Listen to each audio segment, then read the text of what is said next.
Varicose veins కి సరైన చికిత్స కోసం సంప్రదించండి ఎవిస్ హాస్పిటల్.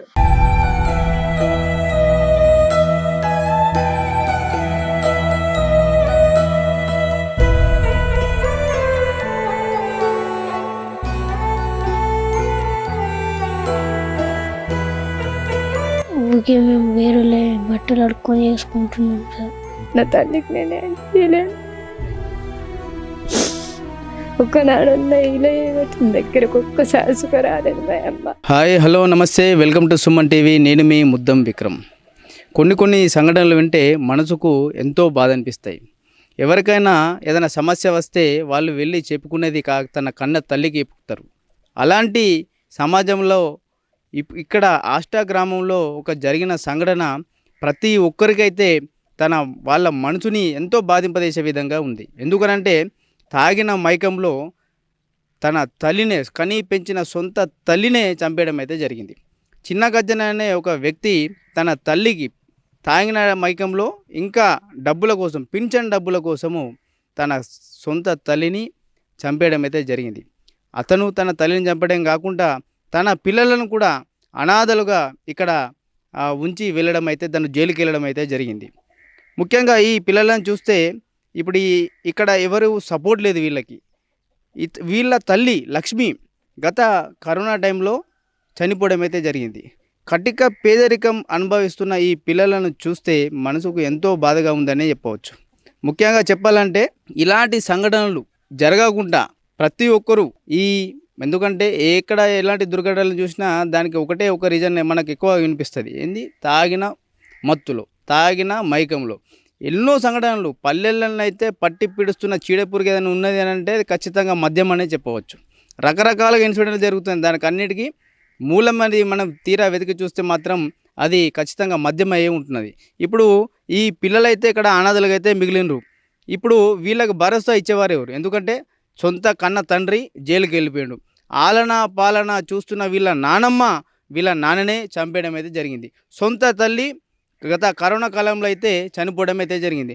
అప్పుడు కూడా ఆ కరోనా కాలంలో కూడా కనీసం అంత్యక్రియలు చేద్దామంటే డబ్బులు లేకపోవడంతో అందరూ ఈ కాలనీ వాసులందరూ తలా కొన్ని డబ్బులు వేసి వీళ్ళ తల్లి అంత్యక్రియలు అయితే చేయడం జరిగింది. ఇప్పుడు ఈ హత్య వెనుక, ఈ దుర్ఘటన వెనుక పూర్తి కారణాలను మనం అడిగి తెలుసుకునే ప్రయత్నం చేద్దాం.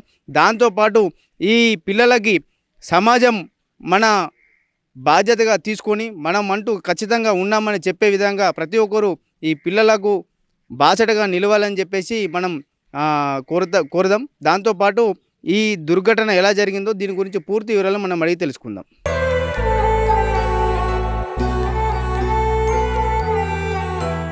ఇక్కడ మనం గమనిస్తే ఇంత పేదరికం అనేది మామూలుగా కటిక పేదరికానికి నిర్వచనం ఏమన్నా అంటే వీళ్ళని చూస్తే తెలుస్తుంది. ఎందుకంటే ఇక్కడ మనకు వీళ్ళ ఉంటున్న ఈ ప్లేసుని బట్టి చూస్తే మనకు అర్థమవుతాయని చెప్పవచ్చు. ఎందుకంటే కొందరికి రెక్కాడితే కానీ డొక్కాడనే పరిస్థితులు అయితే మనం చూస్తూ ఉంటాం. అలాంటి పరిస్థితుల్లో వీళ్ళ తండ్రి మద్యానికి బానిసై ఎంత సంపాదిస్తే అంత మొత్తానికి తాగుడికే పెట్టడంతో, దాంతోపాటు ఆ తాగుడికి డబ్బులు అందకపోవడంతో వాళ్ళ తల్లిపైన, వాళ్ళ బాబు పైన మద్యం మత్తులో ఎన్నో ఆకృత్యాలకు పాల్పడ్డాడని చెప్పవచ్చు. అరే వీళ్ళ పరిస్థితి చూడండి ఎంత బాధగా ఉందండి. ఒకటే చెప్పాలంటే సరే ఎందరో మంది తన సంతానానికి చిన్న ముళ్ళు గుస్తేనే అయ్యో నా పిల్లలు అనే బాధపడుతూ ఉంటారు, తల్లడిల్లిపోతూ ఉంటారు. అలాంటి మనం బయట చూస్తూ ఉంటాం. ఎందుకంటే ఏదైనా అని వాళ్ళ కష్టపడేది వాళ్ళ పిల్లలకే చెందుతుందన్నట్టుగా అంతగా కష్టపడతారు. కాకపోతే ఇక్కడ పరిస్థితి మాత్రం రివర్స్. వాళ్ళ తల్లిపైన ఆధారపడడం, వీళ్ళ నాన్న మద్యం కోసం, దాంతోపాటు ఈ పిల్లలతో కూడా ఏదో చిట్టి చాకరీ చేయించే విధంగా చాకరీ చేయించి ఆ డబ్బులు వచ్చిన డబ్బులను కూడా మొత్తానికి తాగుడికి తగలేయడంతో, దాంతోపాటు తాగుడికి డబ్బు లేదనుకోండి వీళ్ళపైన ఎన్నో అకృత్యాలకు పాల్పడ్డాడని ఇక్కడ చెప్తా ఉంటే మనసుకు ఎంతో బాధగా ఉందని మనం చెప్పవచ్చండి. ఇలాంటి దుర్మార్గులకు ఖచ్చితంగా కఠిన శిక్ష వేయాలని చెప్పేసి సుమన్ టీవీ తరపున మేము కోరుతూ ఉన్నాం. అలాగే ఈ అనాథలైన ఈ పిల్లల కోసం సమాజం తన వంతు బాధ్యతగా తీసుకొని వీళ్ళని ఆదుకోవాలని చెప్పేసి సుమన్ టీవీ తరపున మేము విజ్ఞప్తి చేస్తూ ఉన్నాం. ఇప్పుడు మనతో పాటు వాళ్ళ అబ్బాయి గంగాధర ఉన్నాడు ఇక్కడ. చెప్పుచినా నీకు చదువుకోవాలని ఉన్నదా లేకపోతే నీకు పనికి వెళ్ళాలని ఉన్నదా? చదువుకోవాలని ఉన్నది. పెద్ద అయినాక నీకు ఏం కావాలనిపిస్తున్నా చిన్న? పెద్ద ఉద్యోగం చేయాలని ఉన్నది. మరి మా చెల్లెకు పెళ్ళి చేయాలని ఉన్నది నాకు. మా చెల్లెకు చదువుకోవాలని ఉన్నది. ఇప్పుడు మీకు ఇంకా వేరే వాళ్ళు ఇక్కడ హెల్ప్ చేసేటోళ్ళు ఎవరైనా ఉన్నారు ఇక్కడ? ఓలేదు సార్ మాకు. ఎవరు లేరు? ఎవరు లేరు. అదండి, వాళ్ళ మా నాన్న జైలుకి వెళ్ళాడు, వాళ్ళ నానమ్మ చనిపోయింది, వీళ్ళ అమ్మ కరోనా కాలంలో ఆమె చనిపోయింది. మొత్తానికి అనాథలేండి పిల్లలు. వీళ్ళ పరిస్థితి చూస్తే ఉప్పు ఉంటే పప్పు ఉండదు, పప్పు ఉంటే ఉప్పు ఉండదు అన్నట్టు వీళ్ళ నాన్నమ్మ ఉన్నప్పుడే అసలు పరిస్థితి ఉండే. తీరా ఆ పెద్దవిడ కూడా వీళ్ళ సొంత నాన్న వాళ్ళ నానమ్మని చంపేయడంతో మొత్తానికి ఇలా పరిస్థితులే రోడ్డు పైన పడ్డాయి అన్నట్టుగా ఉన్నది. తప్పకుండా ఎవరైనా సమాజంలో మనవంతు బాధ్యతగా ఎవరైనా ఈ అనాథలైన పిల్లలకు తోడుగా మేము ఉంటామనే విధంగా వీళ్ళకి సహాయం చేస్తే బాగుంటుందని చెప్పి సుమన్ టీవీ తరఫున మేము కోరుతూ ఉన్నాం. ఇంత పరిస్థితుల్లో కూడా తనకి తప్పని పరిస్థితుల్లో కూడా ఏదో చిన్న చిన్న పనులకు వెళ్ళడం అయితే జరిగింది. కాకపోతే తాను పెద్ద అయ్యాక మంచిగా చక్కగా చదువుకొని గొప్ప ఉద్యోగం సాధించి తనకంటూ ఒక స్థానం సంపాదించుకోవాలని చెప్పేసి ఆ బాబు కోరుతూ ఉన్నాడు. దాంతోపాటు తన చెల్లెలకు కూడా తోడుగా ఉండి తన చెల్లెళ్లకు సమాజంలో తనకంటూ ఒక మంచి స్థానాన్ని ఏర్పరిచి దాని తర్వాత పెళ్లి చేయాలనే కోరిక తనకు ఉన్నదని చెప్పేసి ఈ బాలుడు చెప్తా ఉన్నాడు. తప్పకుండా వీళ్ళకి అన్ని విధాలుగా ఆ దేవుడు దాంతోపాటు ఈ సమాజంలో ప్రజలు తోడుంటారని చెప్పేసి మేము కోరుతూ ఉన్నాము. ముఖ్యంగా ఎవరైనా దాతలు స్పందించి ఈ పిల్లలకు న్యాయం చేయాలని, అలాగే వీళ్ళకి గవర్నమెంట్ కూడా ముందుకొచ్చేసి వాళ్ళ ఇన్స్టెంట్గా అంటే ఇప్పటికిప్పుడు వీళ్ళకు అన్ని సదుపాయాలు కల్పించాలని చెప్పేసి మేము సుమన్ టీవీ తరఫున మేము కోరుతా ఉన్నాం. చెప్పు చిన్న, ఇప్పుడు మీ నాన్న మిమ్మల్ని బాగా చూసుకుంటుండేనా? చూసుకోకుండే సార్, చూసుకోకుండే సార్. బూకే పానీ కొమ్మని బాగా సతాయిస్తుండే మాకు. కళ్ళు దాచి చూకి ఇంట్లో లొల్లి పెడుతుంది సార్ మాకు. అవునా? ఊకే అందరూ దుకాణంలో కూతే సార్ మాకు బాగా అనిపిస్తుండే. వేరే వాళ్ళు దుకాణంలో కూతే బాగా అనిపిస్తుంది. వేరే వాళ్ళ దుకాణంలకు ఏదైనా కొనుక్కుంటే బాధగా అనిపిస్తుండే, ఎందుకంటే మీ దగ్గర డబ్బులు డబ్బులు అడిగితే సార్ మాకు కొడుతుండే ఊకే. అవునా? పని కొనలే అంటుండే సార్ మాకు. ఊకే మేము వేరే బట్టలు అడుక్కొని వేసుకుంటున్నాం సార్. అంటే బట్టలు కూడా కొనియకపోతుండే? బట్టలు సుఖ కొనియకపోతుండే సార్. ఇదండి వీళ్ళ పరిస్థితి. ఎంత బాధ అంటే వీళ్ళకి కనీసం వేసుకోవడానికి బట్టలు కూడా కొనియకపోతుండే. దాంతోపాటు వీళ్ళ సొంత తండ్రి వీళ్ళకు డబ్బుల కొరకు సతాయించే పరిస్థితి ఇక్కడ ఉందని చెప్పవచ్చు. అతను భయంకర తల్లిగారింటికి రాలేను సార్. పిల్లలది బాధ చూడలేకనే రాలేను. వచ్చినప్పుడు అలా కయ్యమాడుతున్నా నాకు సుఖ రాకు నా ఇంటికి. ఈ పిల్లగాన్ని నేను మా ఇంటికాడ ఉంచుకుంటే 2 నెలలు మా ఇంటికాడ ఉంచుకుంటే హాస్టల్ వేసేస్తారు వస్తారు కాడ అనాథ హాస్టల్ అని అంటే సుఖ ఉంచలేడు. తోరకొచ్చుకున్నాడు. నా పిల్లలు నా దగ్గర ఉండనని తోరకొచ్చుకున్నాడు కయ్యమాడుకొని. నా పిల్లలు పరదేశి పిల్లలు అని ఉంచుకుంటే సుఖ నా దగ్గర ఉండనియలేరు. 2-3 నెలలు ఉంచుకున్నాడా, ఉండనియలేడు. వచ్చి ఎక్కించుకొని వచ్చిండు కొడుకుని. మాకు సుఖ బాగా బేటగా మాట్లాడింది. అప్పటి నుంచి నేను ఇంటికి రాలేదు. అంటే మీతో కూడా సరిగ్గా ఉండకపోతుండ కయ్యమాడుతుండే. వచ్చినప్పుడు అంతా ఇంటికి వచ్చినావు నువ్వు నీకు ఎవరు రమ్మన్నాడే పోనీ ఇంటికి నువ్వు అనుకుంటే కయ్యమాడుతుండే. ఒక్కదాన్ని ఆడబిడ్డని. అన్నదమ్ములు ఎందరో మంచి చూస్తారు కానీ ఈయన ఇట్లా అంటుండే. ఆయన ఇంకా అమ్మన్నన్ని రోజులు అద్దం పోదాం అనుకున్నా కానీ సరిగ్గా ఇంత పెద్దగా అయితే అని అనుకోలేదు సార్. నేను ఒక్కదాన్ని బిడ్డని. నా తల్లికి నేనే చేయలేను. ఒక్కనాడన్నా ఇలా ఏమవుతుంది దగ్గరకు ఒక్కసారి సుఖ రాలేదు మా అమ్మ. కనుక్కుంటుంది కానీ కనుక్కొని జమ అయిపోయింది. నోటి మాటలో దొరకలేదు నాకు. ఊకే ఏడుస్తుండే. బిడ్డ దగ్గరికి పోతానంటే పోనీయకుండా ఏమన్నా పోతున్న దగ్గరికి అనుకుంటా మా అమ్మను కొడుతుండే తిడుతుండే. నాకు సుఖ ఇంటికి వచ్చినాను జరుగు నీ ఇంటికి నువ్వు జరుగు నీకు ఇంకొకరి ఇంటికి వచ్చినావు అయిపోయి ఇంటికి వచ్చినావు నువ్వు నా దగ్గరికి అంట. అప్పటి నుంచి సరే ఇప్పటి దాకా రానలేడు. మా అమ్మకు ఇట్లా ఇలా ఏమిటి మా అమ్మకు రానియలేడు. ఆడక్కడికి వెళ్ళిన దూరం అయిపోయినా మా అమ్మకు. ఇప్పుడు వీళ్ళ మేనత్త అన్నాడు పాపం, వాళ్ళ పరిస్థితి ఆమెను కూడా ఇక్కడ ఇంటికి రానిచ్చే పరిస్థితి లేదు. అప్పుడప్పుడు ప్రేమగా ఈ పిల్లలను కూడా వాళ్ళ ఇంటికి పిలుచుకుంటే కయ్యమాడి తీసుకుని వస్తూ ఉంటాడని అమ్మాయి చెప్తా ఉన్నది. అమ్మ చెప్పండి అమ్మా, ఇవి పిల్లలకు ఎలాంటి సాయం దొరికితే బాగుంటుందని మీరు అనుకుంటున్నారు? అలాగ ఓలు వేస్తున్నారు సార్. సార్ వాళ్ళకు హాస్టల్లోని కరెక్టే సార్. ఓలు ఏం చేయరు సార్. ఇక అయిన వాళ్ళే ఇంట్లో ఓళ్ళు ఉన్నారు సార్ చేసేటోళ్ళు. ఇప్పుడు మా ఎక్కడ వేసుకుందామన్నా మాకు ఇంటికాడ బాధలు ఉంటాయి. ఓల పిల్లలు వాళ్ళకు ఇది ఉంటారు సార్. ఆమె వాళ్ళకి హాస్టల్లోనే వేయరు సార్. ఎప్పుడన్నా చూడాలనుకుంటే వస్తాం, మేము చూస్తాం, వస్తాం. ఎలాంటి సాయం దొరికితే బాగుంటుందని మీరు అనుకుంటున్నారమ్మా? వాళ్ళకు అలాగంటే వీళ్ళు బాగుపడాలంటే స్కూల్లో వేసేసి వాళ్ళకాలు మంచిగా ఉండాలి సార్. పెద్దగా అయినాక తర్వాత వాళ్ళ తెలివి వాళ్ళకైనాక వాళ్ళు బాగుపడాలనుకుంటున్నాం సార్. మేము మా అల్లుడు కోడలు బాగుపడితే రేపటి నాడు అత్తమ్మన్నకు ఆలోచించి లెంకుతారచ్చు సార్. వాళ్ళు పెద్దగా లెంకుతారచ్చు అని నాకు అట్లున్నది ఆలోచన. తప్పకుండా అమ్మా. ఇప్పుడు గవర్నమెంట్ నుంచి వాళ్ళు ఏదైతే సాయం ఇస్తే బాగుంటుందని చెప్పేసి వాళ్ళ అత్తమ్మ కోరుతూ ఉన్నది. మరి ముఖ్యంగా పిల్లల చదువులకు ఖచ్చితంగా ఏదన్నా హాస్టల్లో చేర్పిస్తే వాళ్ళ పట్టుకు వాళ్ళు చదువుతూ ఉంటారు. మేము మధ్యలో వెళ్ళి చూసేస్తామని చెప్పేసి చెప్తా ఉన్నారు. ఎవరైనా ముఖ్యంగా దాతలు ఈ విషయంపై దృష్టి సారించి వీళ్ళకు, ఈ అనాథలైన పిల్లలకు అండగా నిలవాలని చెప్పేసి మేము సుమన్ టీవీ తరపున మీకు విజ్ఞప్తి చేస్తా ఉన్నాం.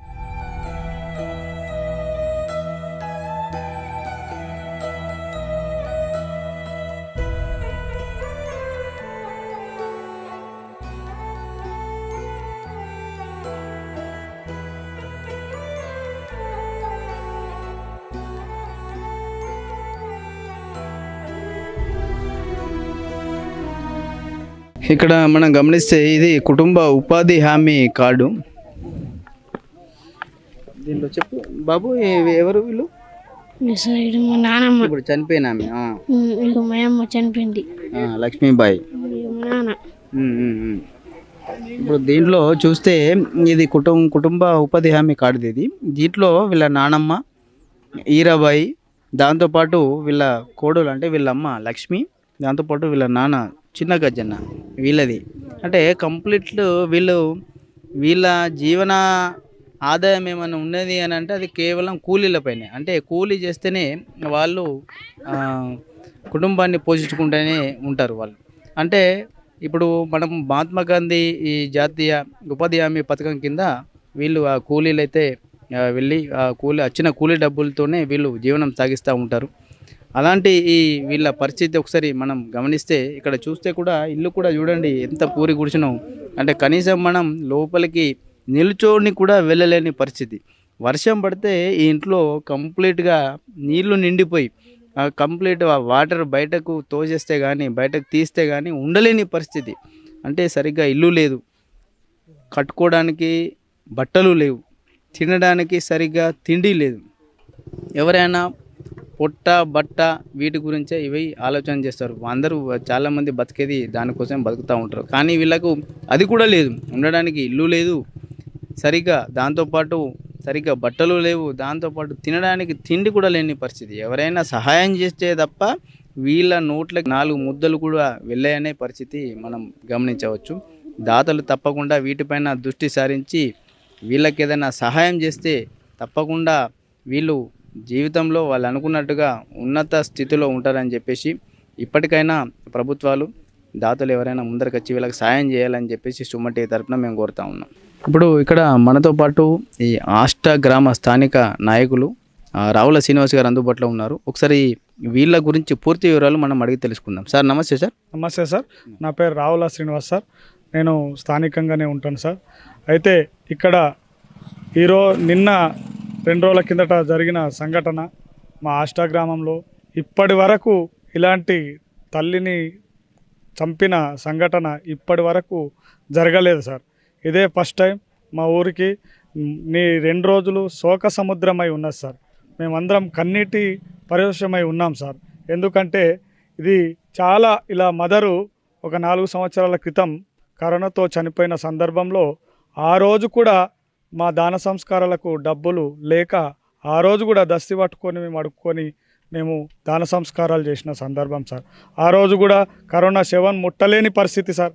ఆ రోజులల్లో ఆ రోజు మేము చేసిన సేవ మా గ్రామస్తులు అందరం కలిసి ఆమెకు ఎట్లాగో సాగు చేయాలని చెప్పేసి జేసీబీ ద్వారా ఆమెను తీసుకుపోయి మేము అన్ని రకాలుగా దాన సంస్కారాలు చేయడం జరిగింది సార్. దాని తర్వాత అలా అమ్మ మరణం తర్వాత ఈ తిండి పెట్టలేని పరిస్థితిలో అలా ఆయి గారు వీళ్ళని వచ్చిన పింఛన్స్తో పోషిస్తూ ఆ పోషణ ఆయన ఆ కొడుకుకు పోషిస్తూ వీళ్ళిద్దరిని పోషిస్తూ వాళ్ళకు చిన్నగా స్కూల్కు చదివిస్తూ జరిగింది సార్.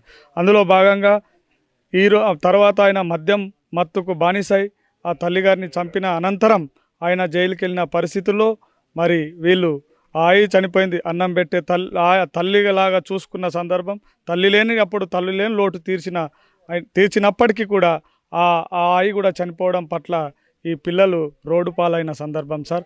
నేను మీ సుమన్ టీవీ ద్వారా నేను ప్రభుత్వానికి మరియు జిల్లా కలెక్టర్ గారికి మరి సీతక్క ఇన్ఛార్జ్ మినిస్టర్ గారికి మరి రాష్ట్ర ముఖ్యమంత్రి వర్యులకు నేను తెలియజేయనిది ఏమంటే వీళ్ళ స్థితిగతులు ఇల్లు లేని పరిస్థితి, ఇల్లు ఉన్నా కూడా అది కూలిపోయే స్థితికి వచ్చింది.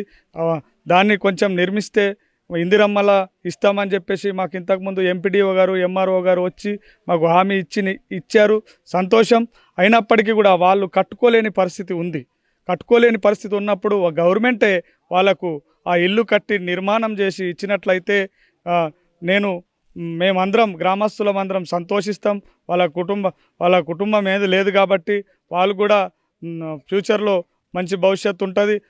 వాళ్ళ చదువు పట్ల ప్రత్యేక శ్రద్ధ తీసుకొని వాళ్ళకు ఏదైనా మంచి గురుకులంలో సీట్లు ఇప్పించి తర్వాత వాళ్ళకు ఉన్నత చదువుల కోసం కూడా ఏదైనా సిఎంఆర్ నుండి ఏదైనా స్పెషల్ నిధుల కింద వారికి ఏదైనా ఈ అనాథ పిల్లలకు ఫిక్స్డ్ డిపాజిట్ బాండ్ చేసి ఇచ్చినట్లయితే వాళ్ళ ఫ్యూచర్ ఉన్నత చదువుల కోసం ఉపయోగపడతాయి.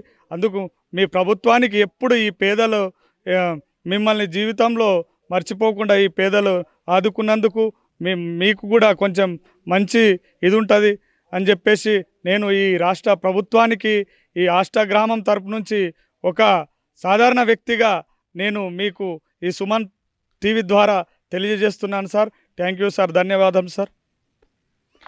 అదండి, ఇక్కడ ఈ శ్రీనివాస్ గారు చెప్పేది ఏంటంటే ఎవరైనా ప్రభుత్వం నుంచి ఏదైనా సాయం చేస్తే బాగుంటుంది. ముఖ్యంగా ఇన్ఛార్జ్ మినిస్టర్ గారు సీతక్క గారు వీళ్ళపైన దృష్టి పెట్టి వీళ్ళకైనా సాయం చేస్తే బాగుంటుందని చెప్పేసి వాళ్ళు తెలుపుతూ ఉన్నారు. సార్, తప్పకుండా మీ డిమాండ్ని ప్రభుత్వం దాకా తీసుకువెళ్ళే బాధ్యత సుమన్ టీవీ తప్పక తీసుకుంటుందని చెప్పేసి మీకు తెలియజేస్తూ ఉన్నాం సార్. ఈ ఫోన్పే ద్వారా కూడా ఇప్పటి వరకు మేము ఈ యొక్క స్థితిగతులను వాట్సాప్ ద్వారా అందరికీ చెప్పినాం సార్. వాట్సాప్ ద్వారా అందరూ కూడా సానుకూలంగా స్పందించి ఎవరికి తోచినంత వారు ఇప్పటి వరకు సుమారు ఒక 50,000 రూపాయల వరకు ఇచ్చారు సార్. నేను నా వంతుగా ఒక 10,000 రూపాయలని వాళ్ళ కుటుంబానికి దాన సంస్కారాల కోసం నిన్న ఇవ్వడం జరిగింది సార్. Thank you sir. అదండి, ఎంత గొప్ప మనసు ఉంటే కానీ ఆల్రెడీ ఇప్పుడు శ్రీనివాస్ గారు చెప్పిన దాన్ని బట్టి దాదాపు 50,000 వరకు ఆల్రెడీ దాతలు స్పందించి ఇవ్వడం మీద జరిగింది. ముఖ్యంగా ఈ శ్రీనివాస్ గారు దాన సంస్కారాల ఖర్చు తానే మొత్తం పెట్టుకోవడం అయితే జరిగిందని చెప్పి చెప్తా ఉన్నారు. కానీ ఇవి మాత్రం ఇప్పటికీ ఇది టెంపరీ సొల్యూషన్స్ అనే చెప్పాలి. ఏదైనా దాతలు కొన్ని డబ్బులు ఇచ్చినా లేకపోతే ఈ దాన సంస్కారాలు ఇవన్నీ టెంపరీ సొల్యూషన్, వీళ్ళకి పర్మనెంట్ సొల్యూషన్ ఉండే విధంగా వీళ్లకు ప్రభుత్వాలు ముందరకొచ్చి వాళ్ళకు సాయం చేయాలని చెప్పేసి కోరుతూ ఉన్నాము. మరీ ముఖ్యంగా దాతలు కూడా ముఖ్యంగా పెద్ద మనసు చేసుకొని వీళ్లకు పెద్ద దిక్కుగా ఉండాలని చెప్పేసి మేము సుమన్ టీవీ తరఫున మేము విజ్ఞప్తి చేస్తూ ఉన్నాం. ప్రత్యేకమైన ధన్యవాదం సార్ మీ సుమన్ టీవీ గారికి. ఎందుకంటే మేము మీకు ఎటువంటి ఫోన్ కాల్స్ చేయలేదు సార్. మీకు మీరే పత్రికలలో మరియు స్టేటస్లలో గ్రూప్లో షేర్ చేయడాన్ని చూసి మీరు మా అష్టగ్రామం ఎక్కడుందో గూగుల్ మ్యాప్ పెట్టుకొని వచ్చి ఈ యొక్క మా స్థితిగతులను మీరు చూసి ఇక్కడున్న పరిస్థితులను మీరు రాష్ట్రానికి పరిచయం చేస్తున్నందుకు ప్రత్యేకమైన మీరు ఈ గరీబులకు సాయం చేస్తున్నటువంటి మీ సుమన్ టీవీకి ప్రత్యేకమైన ఆ ఇద్దరు అనాథ పిల్లల తరపున నేను ప్రత్యేకమైన ధన్యవాదాలు తెలుపుతున్నాను sir. Thank you sir. Okay sir, ఇది ముఖ్యంగా సుమన్ టీవీ అంటేనే సామాన్యుడి టీవీ సార్. అంటే సామాన్యులకు ఎక్కడ బాధ ఉన్నా ఎక్కడ సమస్య ఉన్నా దానికి పరిష్కారం చూపే విధంగా సుమన్ టీవీ ముందడుగు వేస్తుందని చెప్పేసి ఈ సందర్భంగా తెలియజేస్తూ ఉన్నాం సార్. ఏదైతే ఈ పిల్లలకు న్యాయం చేసే విధంగా తప్పకుండా ఈ వీడియోని పెద్ద ఎత్తున తీసుకుపోయే ప్రయత్నం మేము తప్పకుండా చేస్తామని చెప్పేసి మీకు కూడా తెలుపుతూ ఉన్నాం సార్. ధన్యవాదాలు.